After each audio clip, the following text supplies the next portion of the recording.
everybody. Happy Friday. Thank you for being here.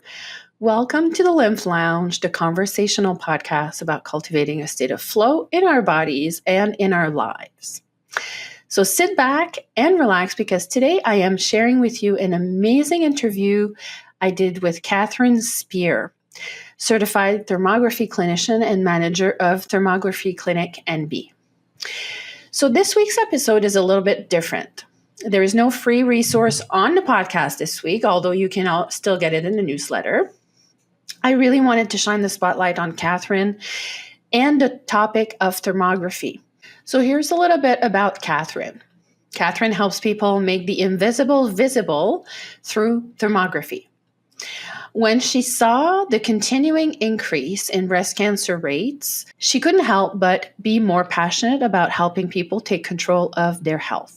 Her decision to become a certified clinical thermographic technician and manager was based on her own personal experience with health issues that we are going to learn from her story during the interview today. She has experienced firsthand the frustration of not knowing what was happening in her own body and the inability to heal herself as a result of the information available to her at the time. This journey led her on a passionate search for answers and a way to take back the power in her own healing. So without further ado, here's the amazing interview Kathryn and I did together. So my name is Kathryn Speer, and I'm the owner of Thermography Clinic, New Brunswick. So how did I get here? So that's always an interesting topic to talk about. So I've always been very interested in health and well-being my entire life. Ever since I was even little, I remember being interested in that. So I've always been in the natural space and how the body works. The body is magnificent, and it's always fascinated me. But when I started out, I was in the corporate industry for 20 plus years as a senior director in the call center industry. So taking care of clients and call centers across the world for customer service. And during that time, I raised two wonderful children that are now adults as well and out on their own. But during that time, I always knew that there was a little bit more for me than just that. But as a single mom, that industry allowed me to provide for my children in a way that I was always worried that I wouldn't be able to, right? So, and again, I met some great, wonderful people across the world as well too, and great connections. And they've taught me a lot and, have helped shape who I am today as well.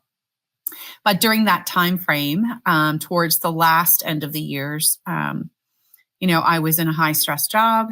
You're working 60 plus hours some weeks, all the time. It's not just a one-off, it's all the time.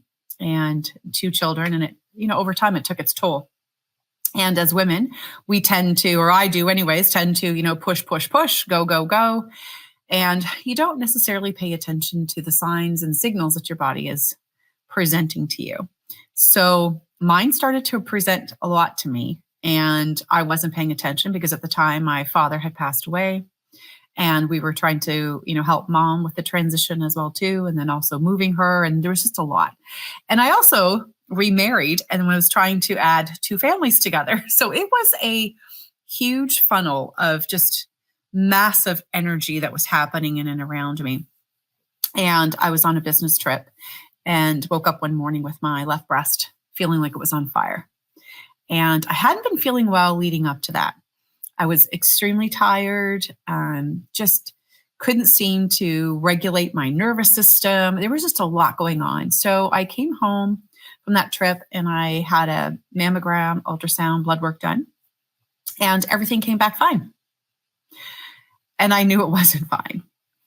You know your body, right? And when you stop long enough that you go, wait a minute, I'm on a roller coaster here and it's going down fast. And that burning in my left breast wouldn't go away. And, it's not just like a normal burn that I had. You know how, during your cycle, you'll get, sometimes you'll have those feelings in the breast.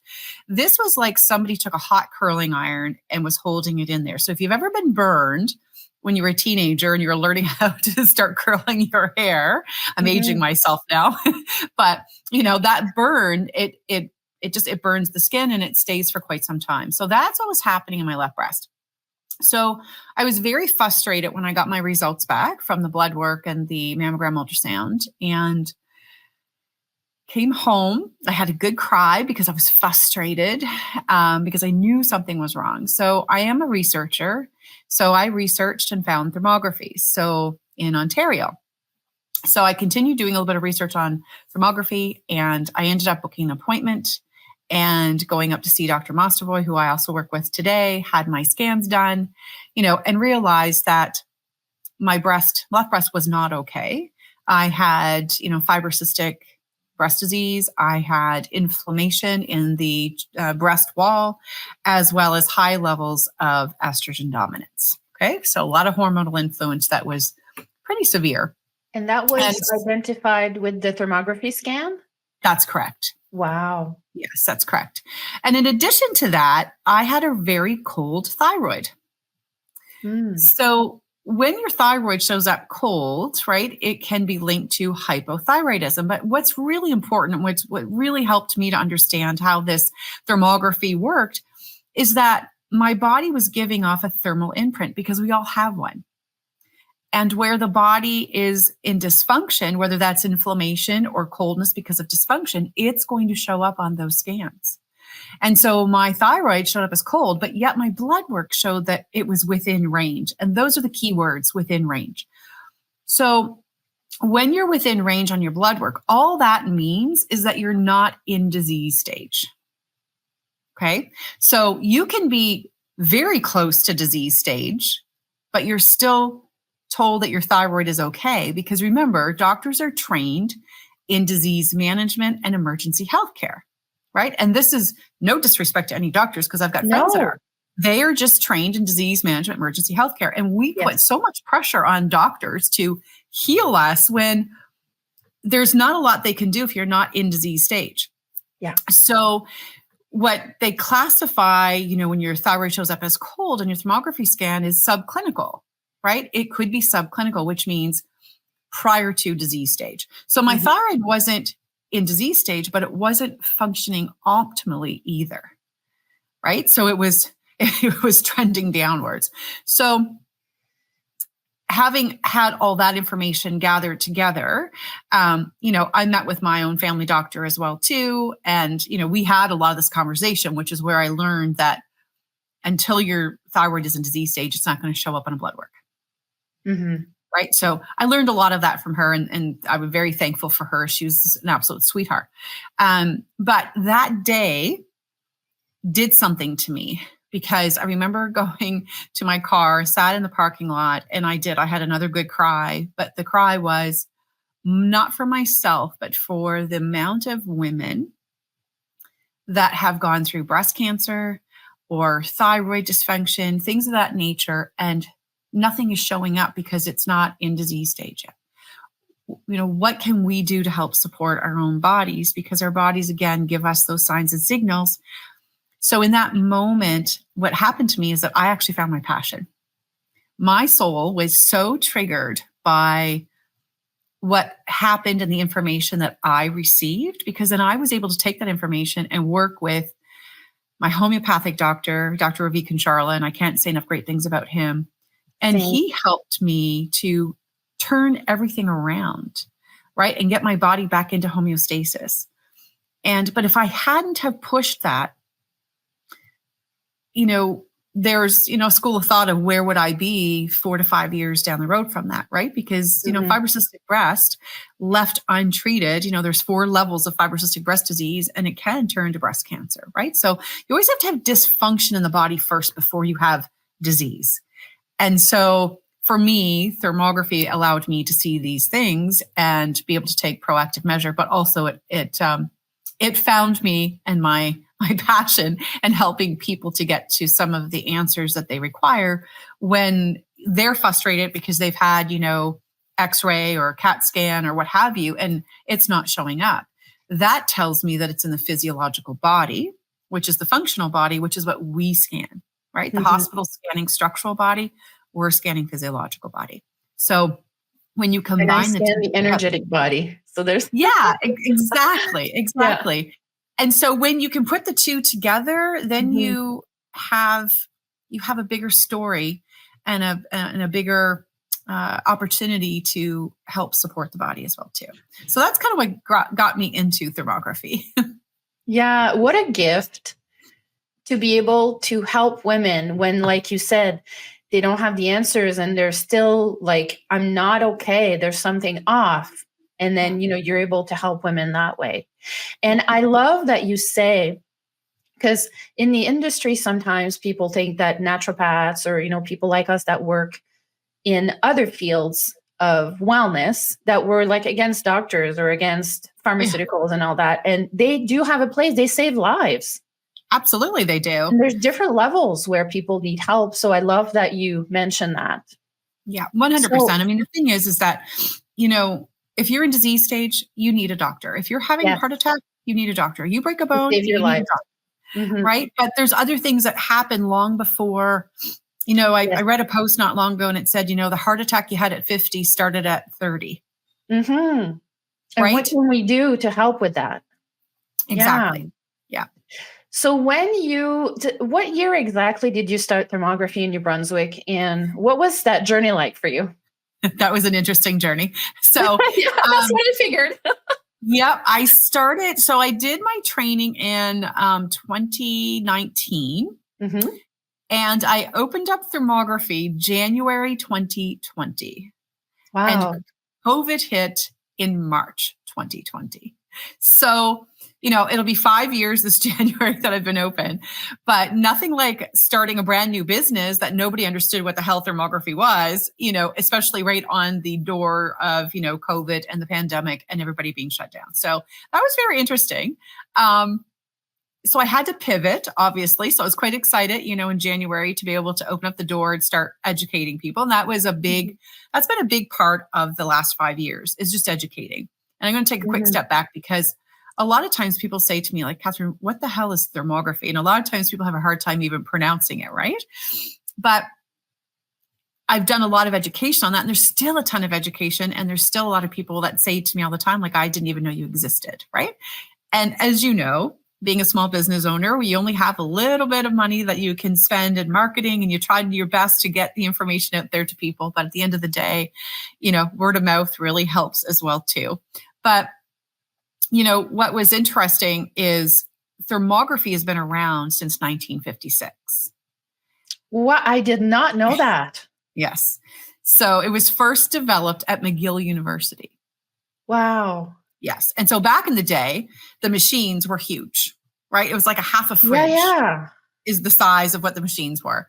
And now, the cameras are, quite small in comparison. So it's kind of like back in the day with the big old bag cell phones versus the cell phones we have today. Or the computers.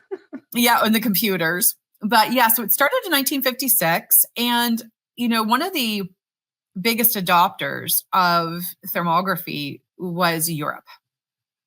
So they really took it and ran with it.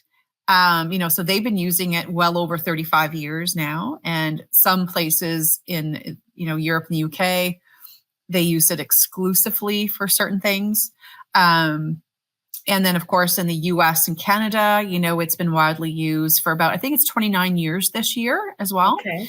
So in Canada, it's, used in like Ontario, BC.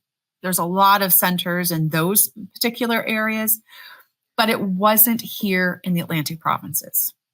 And so when I brought it here, because of my own, issues and what it did for me, a lot of people didn't know what it was.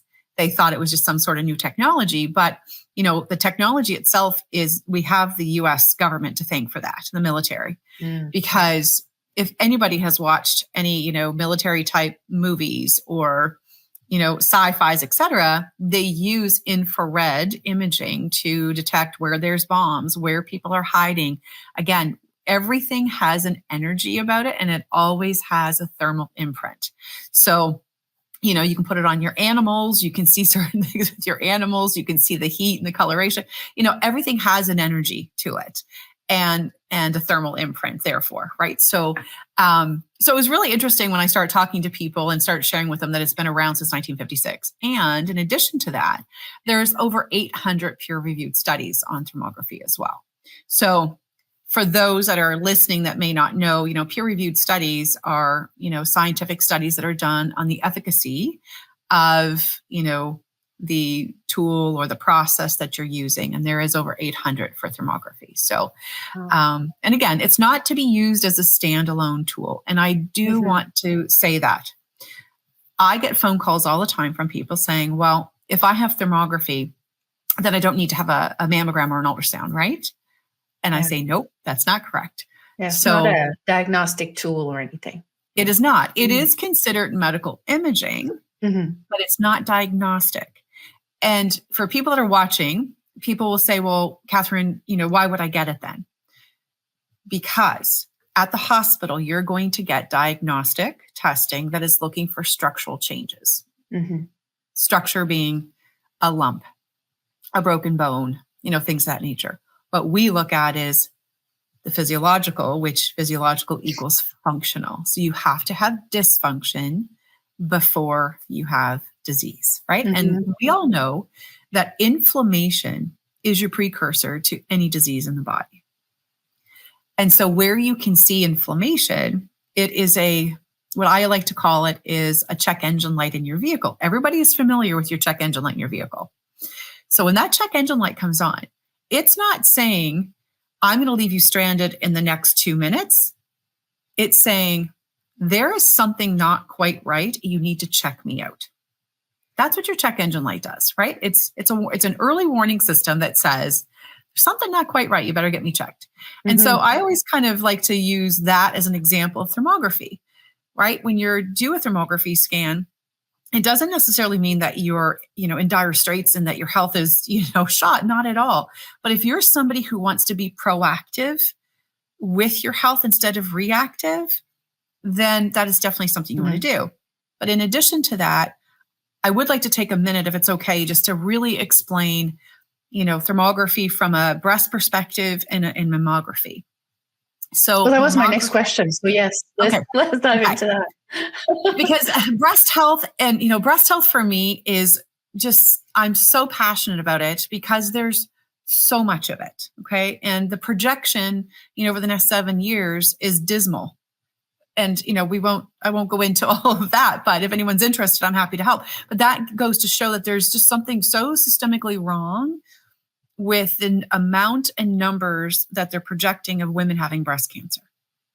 So what can we do as women to be proactive about our breast? And as I started this journey, and all of us we've all been touched by somebody who's had breast cancer. I don't think that there's a person, right? There's not too many people alive today that have not been touched by breast cancer. So the American Cancer Society did a study that stated it takes 6 to 8 years for the lump to be the size that's detectable by a mammogram. Okay. Then there was a third independent group that did the same study that the American Cancer Society did, and they came up with the number 8 to 10 years. So when people hear this, 6 to 10 year time frame, now you know where it comes from. So the lump has to be approximately 1 billion cells big to be detectable. So when you go, remember, a mammogram has its limitations as well. And so does thermography. We're going to talk about that. But it's the best that we have available to us, okay, between a mammogram and an ultrasound. But if you're waiting and you go like me, I used to go every year for my mammogram and go, whew, okay, dodge that bullet, no lump. But my breast health was not healthy. So again, I was waiting to, you're waiting to see if there's a lump or not, but let's not wait anymore, right? I feel like we've got this mindset of waiting and being reactive to our health instead of proactive to our health. And there's so many things that can go awry with our breast health. And I always say, we have massage therapists for our muscles, chiropractors for our spines, podiatrists for our feet, eye doctors for our eyes. But who teaches us about breast health? Because our breasts are very important. And most women, when I do training on breast and what they actually do for the body, they're shocked. Because as women, we've been taught, at a very young age that the minute they started showing, well, somebody whisks you off to Walmart or somewhere and gets you a bra, because God forbid that your nipples should show. With wires, right? And with wires and all those things. So that's one. At a very young age, we're taught that. Two, then we're taught that they are to feed your babies. And then you get a little older and you realize that they're also your spouse's play toy as well too. Right? And a lot of people laugh when I say this. I know it's so blunt, but it's the truth. That is the basis of what women are taught. And then we're taught, to make sure that you keep them perky and, nice fancy bras with underwires and all those things. But nobody teaches us that your breasts are the secondary, the most largest beyond the thyroid iodine storage containers for the body.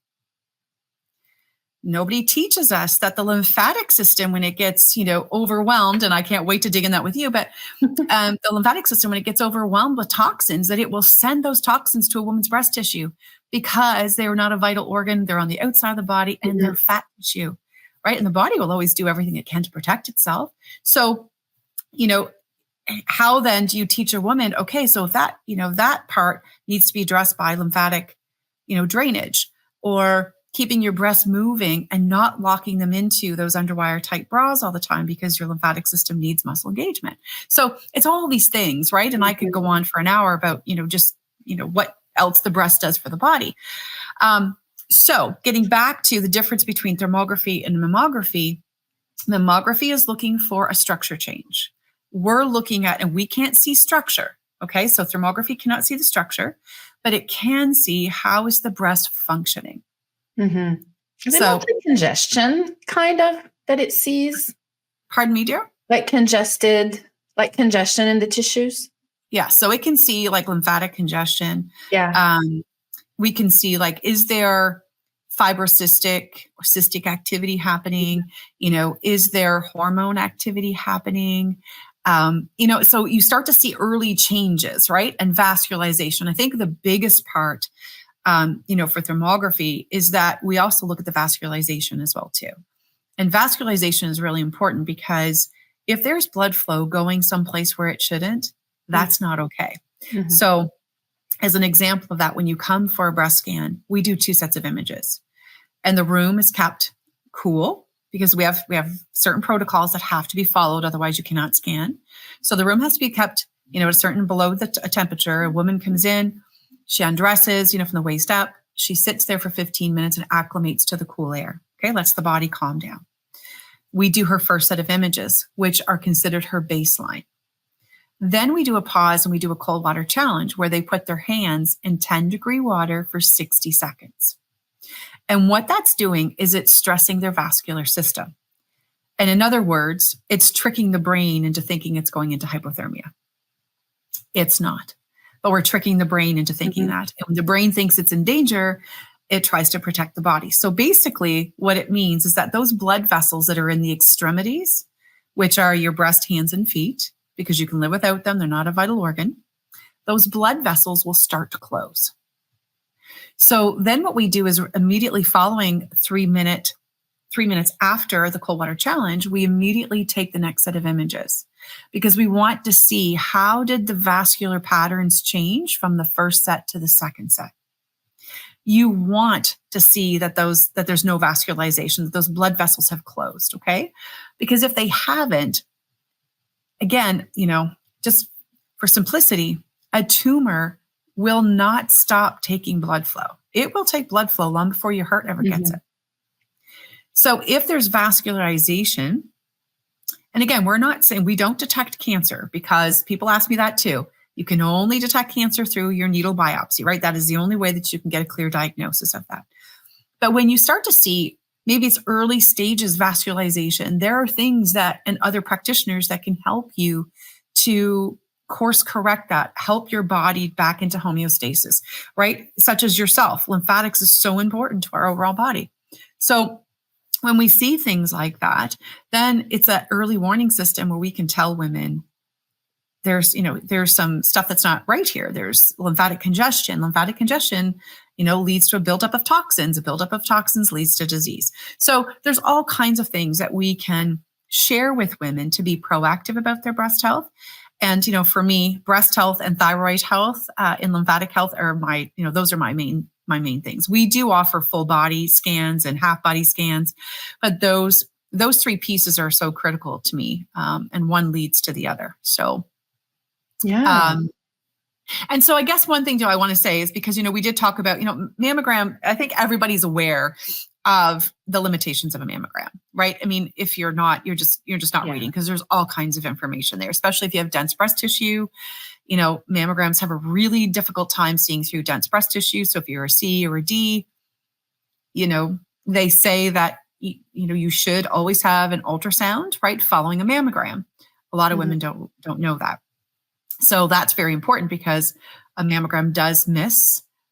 I think the newest number is 43% of cancers in women who are C/D breast tissue. I am a C, dense breast tissue. So, I'm also very careful to make sure that, I get the right attention that my breasts require, because, things could get missed.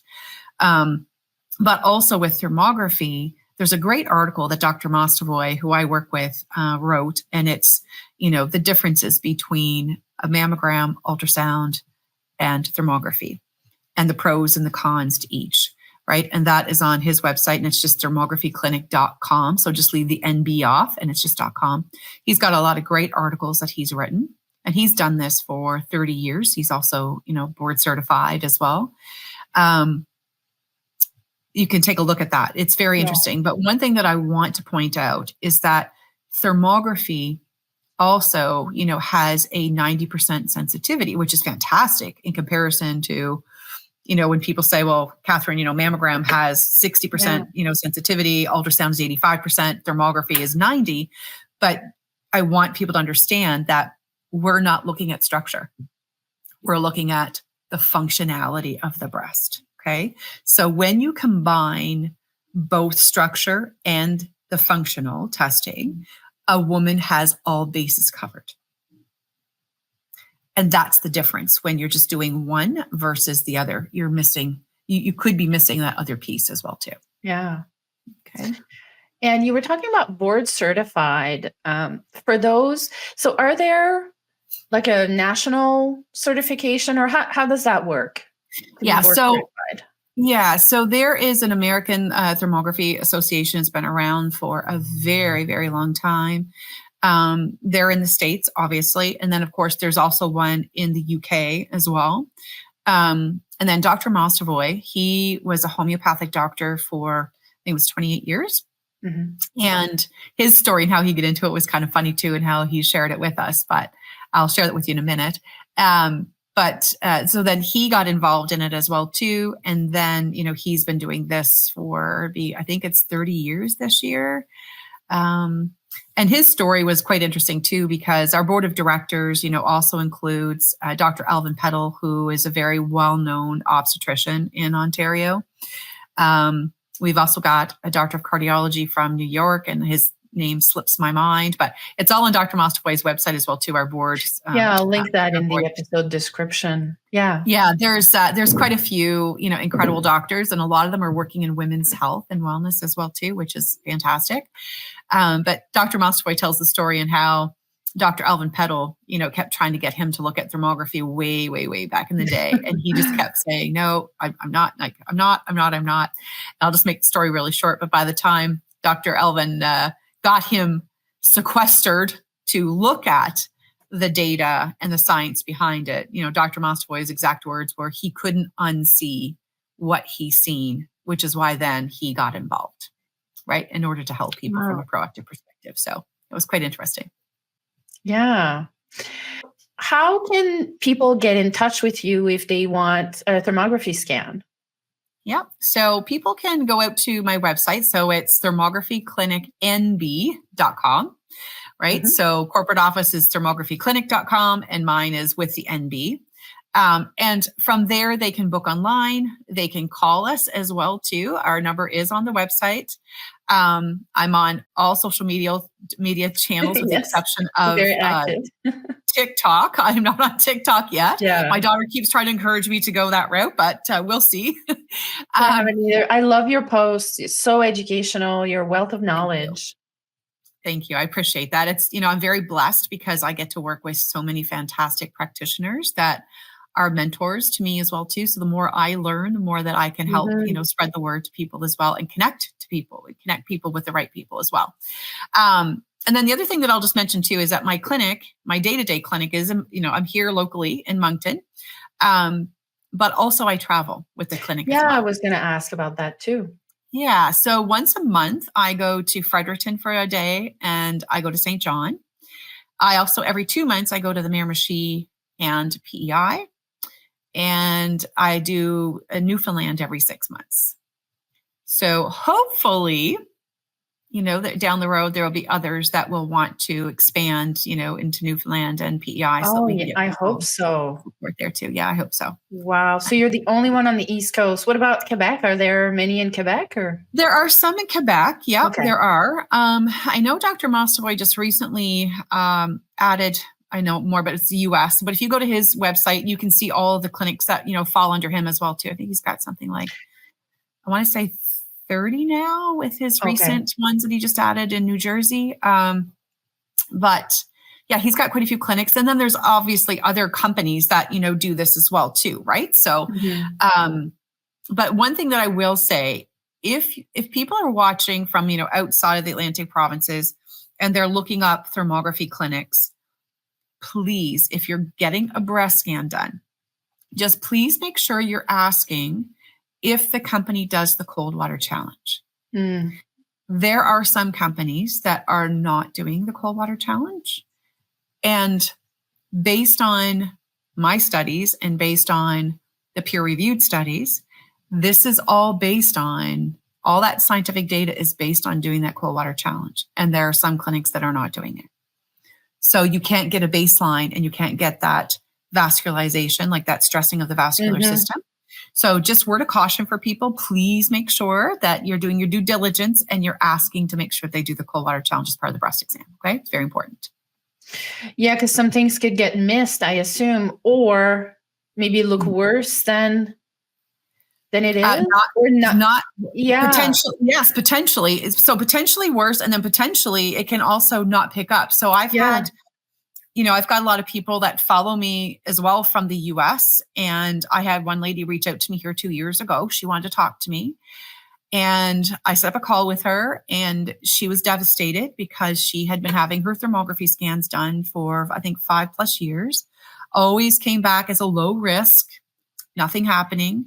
And then decided to go for a mammogram that she hadn't had one done in 5 to 6 years. And they found cancer.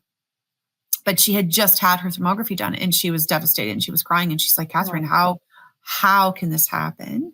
Now, again, remember, we have a 90% sensitivity. So typically we miss what they call cold cancers. And again, we don't identify cancer, but we're looking at vascular activity. Okay.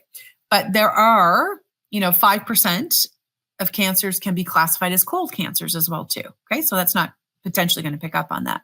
So I explained that to her, but in further discussion with her, I learned that the clinic that she went to, they didn't do the cold water challenge. That's huge. Yeah, it is. I'm very glad you mentioned it. So for all listeners or viewers, right, we can make sure that they do that. Yeah. Exactly. Yeah. And make sure too that they're also part of the American Thermography Association as well too. All of us are, because we're underneath Dr. Mostovoy, and he trains doctors all over the world, because of his certification and the board certification that he's got as well too through the American Thermography Association. So it's really important too to make sure that they're registered with the American Thermography Association for those listeners that are listening outside of, the Atlantic provinces as well. Yeah, and you work closely with that doctor, right? Because I think what a lot of people don't realize is it's always like reviewed, right? Yes. The scan? Yes. Yeah. So I own my own business here, Thermography in New Brunswick. I'm responsible for that. But I work with Dr. Mostovoy. So when I do the scans, those scans get sent to him in Ontario. And him and his other doctor that works with him, they do the reviews, they do the report up, and then I get the reports back. And then what happens from there is then I give those reports to my clients, but I also do a review with them because the report comes in doctor language. And then I explain it in English language, right? And then I also explain, is there options to consider? So for example, I've sent a few people your way because they've had lymphatic congestion and they live locally. So that's an easy, that's an easy transition to say, here's an option for you to consider, right? The Lymph Initiative is here in Moncton. Here's what she does. Here's her information. This might be something that you want to consider. So it's things like that, right? That I can help them with then next steps, because over the last 5 years, and this was one of the blessings of COVID, is that during shutdown, instead of me just shutting down and watching Netflix every day, I did a lot of research, but I also built. Yeah. So did I. Yeah, it was a great time for study and all that stuff. But I did a lot of research, and I was able to partner with practitioners and actually have time to meet with people on Zoom, build those relationships across all of the Atlantic provinces that I'm in, which then allows me, when I reopened, to give those options to people, of these types of people that are out there that can address some of these issues that they see in their bodies.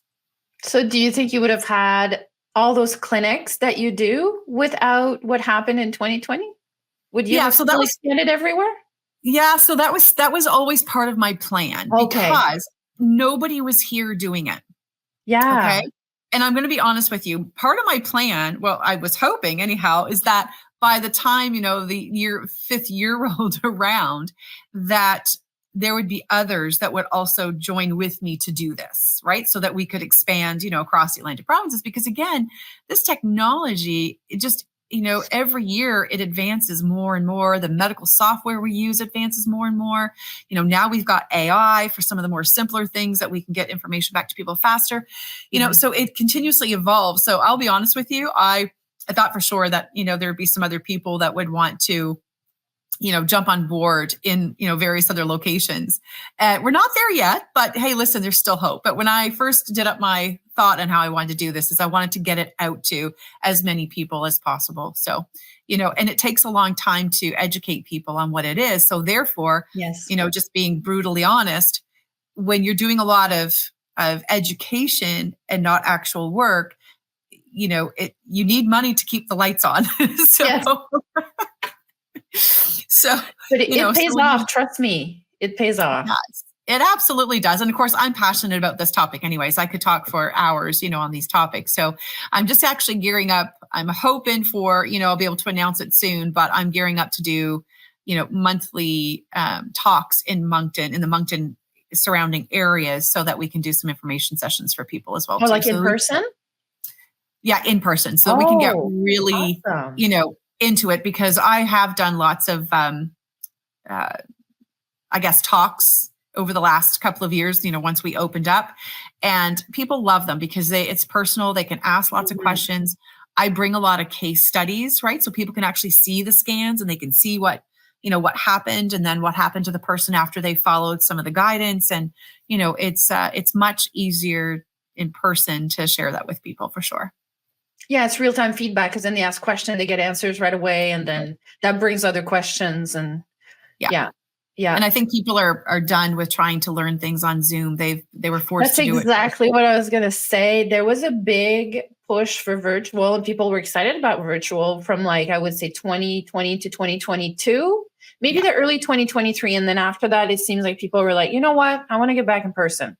And And it's healing as well too, because, there was a lot of trauma, not to get into COVID, but there was a lot of trauma for people. Oh yes. Grief. And I think, people are still dealing with some of that stuff as well too. So I think being in person is much easier for people. And it's good for the soul too. It is. And just a little side note here while we're on the topic, but grief affects the lungs in Chinese medicine. That's right. And not being to let go of certain things affect the large intestine. So there's still a lot of work to do around that. And anger with the liver. And let's face it. Oh my God, yes. The liver does 2,000 jobs in your body a day, for goodness sakes. And we don't talk about the liver enough either. Yes. Oh, well, thank you so much, Kathryn. Anything that comes to mind that you would like to add before this episode comes to a close? Yeah, there is just a little something I'd like to leave your listeners with. Okay. And, trying to navigate everything that is coming at you on social media. There's so much information. We're in information overload now, right? But just my own journey. Just if you can take a walk without headphones on, without music playing in your ears, and just allow yourself to connect with your body, it will always guide you in what you need to know. It really will. And there's so many wonderful practitioners out there doing so many wonderful things. So sometimes we can give our power away very easily. Absolutely. To say, well, I'm 55 or I'm 60 or I'm this or I'm that, or I'm, this goes, I hear this a lot.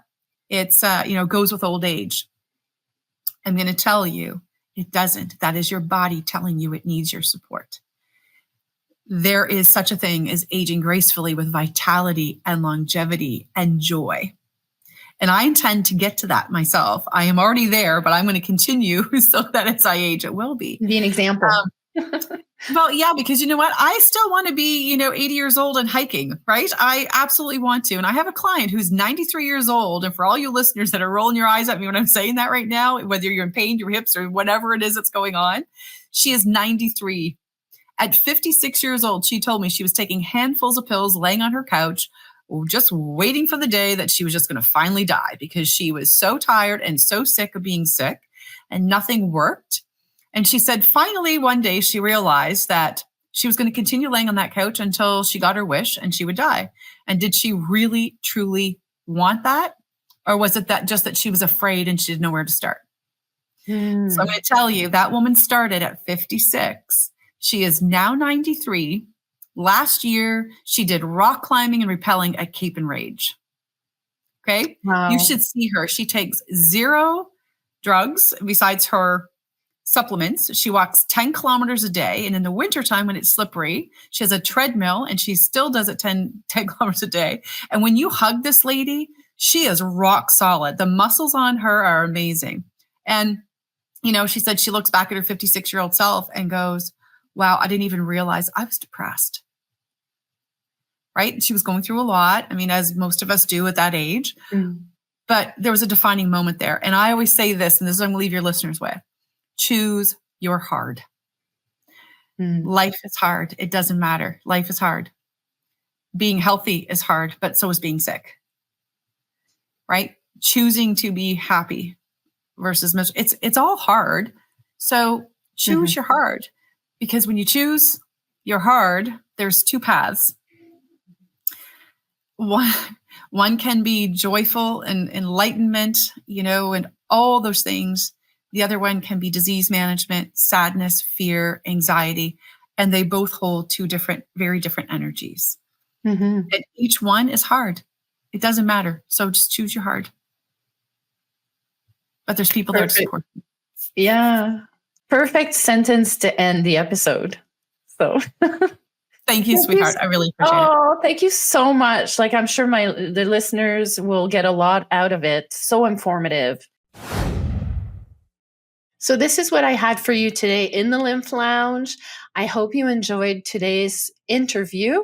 I would love to hear your main takeaways. You can leave me a rating or a review or even a comment on the blog post associated with this episode, and you can ask your questions there as well. Again, this podcast is available on Pocket Casts, Apple Podcasts, and Spotify podcast platforms, as well as my own website, lymphinitiatives.com/podcast, in the form of a blog post, and also on YouTube.